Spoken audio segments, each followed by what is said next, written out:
Ready start. भारतीय पुनर्जागरण के अग्रदूत महापुरुषों में स्वामी विवेकानंद का अन्यतम स्थान है। जब विवेकानंद परमहंस से मिले तो उनकी आयु केवल 25 वर्ष की थी।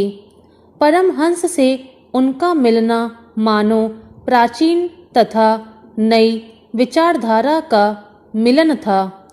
स्वामी विवेकानंद के राजनीतिक विचारों के विश्लेषण के क्रम में यह जानना रोचक है कि विवेकानंद राजनीतिक आंदोलन के पक्ष में नहीं थे। इस पर भी उनकी इच्छा थी कि एक शक्तिशाली, बहादुर और गतिशील राष्ट्र का निर्माण हो। वे धर्म को राष्ट्रीय जीवन रूपी संगीत का स्थायी स्वर मानते थे। हिगल के समान उनका विचार था कि प्रत्येक राष्ट्र का जीवन किसी एक तत्व की अभिव्यक्ति है। उदाहरण के लिए धर्म भारत के इतिहास का एक प्रमुख निर्धारक तत्व रहा है। स्वामी विवेकानंद के शब्दों में जिस प्रकार संगीत में एक प्रमुख स्वर होता है, वैसे ही हर राष्ट्र के जीवन में एक प्रधान तत्व होता है। अन्य सभी तत्व इसी में केंद्रित होते हैं। भारत का तत्व धर्म है, समाज सुधार तथा अन्य सब कुछ गौण है। अन्य शब्दों में विवेकानंद ने राष्ट्रवाद के धार्मिक सिद्धांत का प्रतिपादन किया। उनका विश्वास था कि धर्म ही भारत के राष्ट्रीय जीवन का प्रमुख आधार बनेगा। उनके विचार में किसी राष्ट्र को गौरवशाली उसके अतीत की महत्ता की नींव पर ही बनाया जा सकता है।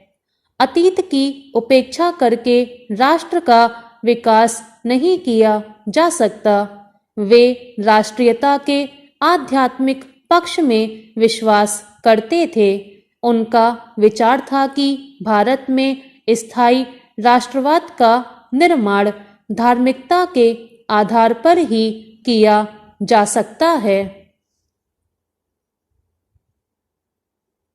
विवेकानंद का दृढ़ मत था कि आध्यात्मिकता के आधार पर ही भारत का कल्याण हो सकता है। उन्होंने अपने एक व्याख्यान में स्पष्ट शब्दों में कहा था, भारत में विदेशियों को आने दो, सशस्त्र बल से जीतने दो, किंतु हम भारतीय अपनी आध्यात्मिकता से समस्त विश्व को जीत लेंगे। प्रेम घृणा पर विजय प्राप्त करेगा। हमारी आध्यात्मिक शक्ति पश्चिम को जीत कर रहेगी।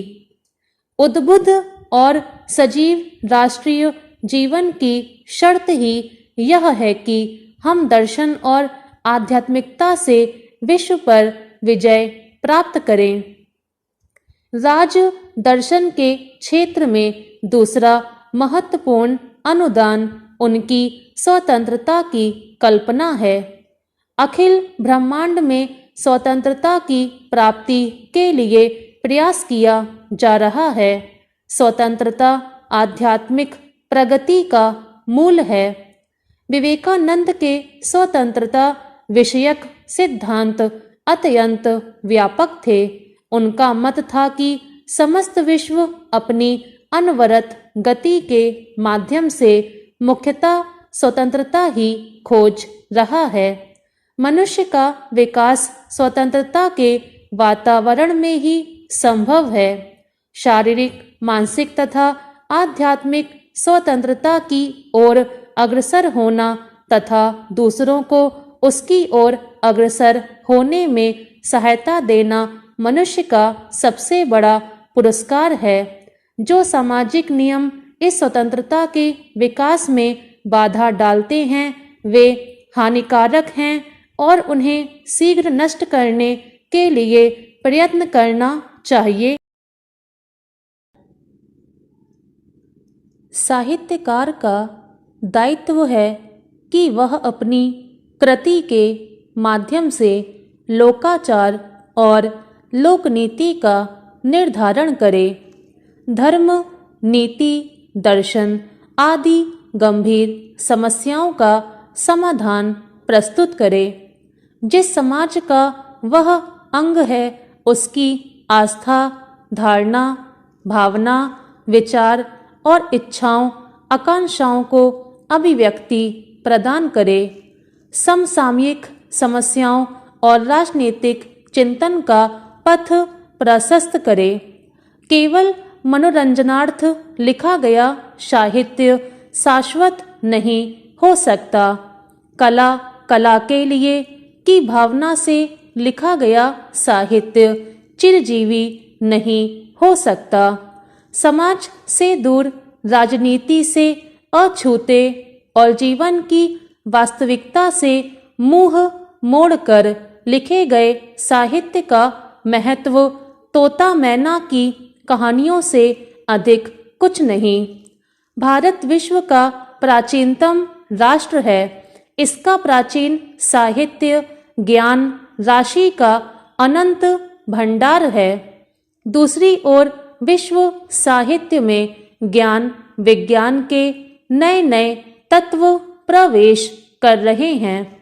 साहित्यकार का दायित्व है कि नए और पुराने ज्ञान विज्ञान के भंडार को अपनी भाषा में ले आने का महान दायित्व संभालें।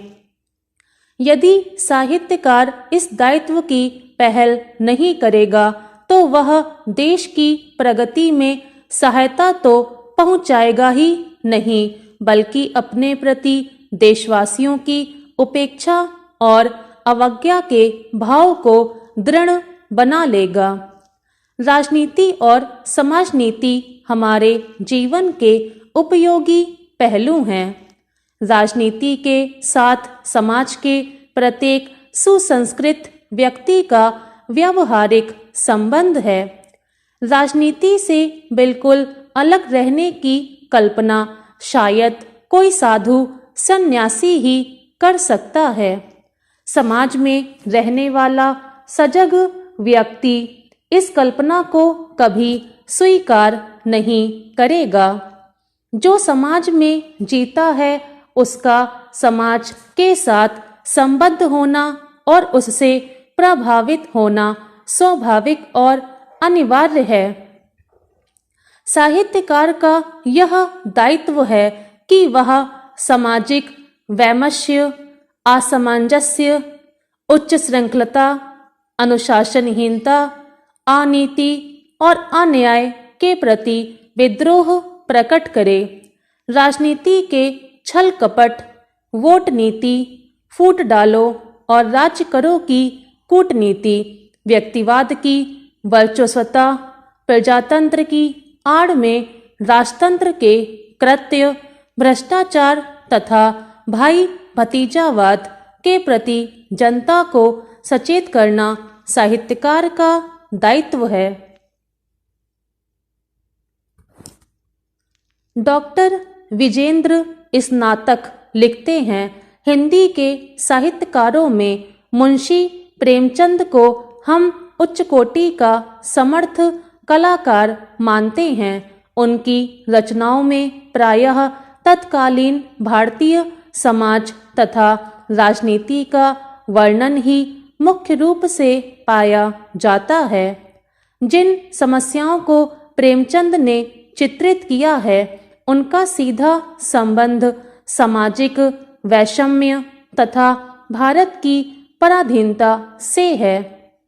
मैथिली शरण गुप्त, माखनलाल चतुर्वेदी, दिनकर आदि राष्ट्रीय कवियों के सामने भी राजनीति और अर्थनीति के प्रश्न रहे हैं। भारतीय राजनीति में सन 1974 के आसपास का काल संक्रांति काल था।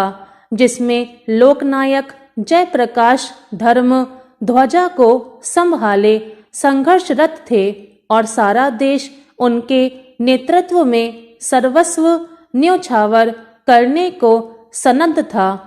किंतु उस समय देश का साहित्यकार देश की भावनाओं से अलग थलग पड़ गया। परिणामतः देश को 19 मास की आपातकालीन यातनाएं सहनी पड़ी। स्टॉप।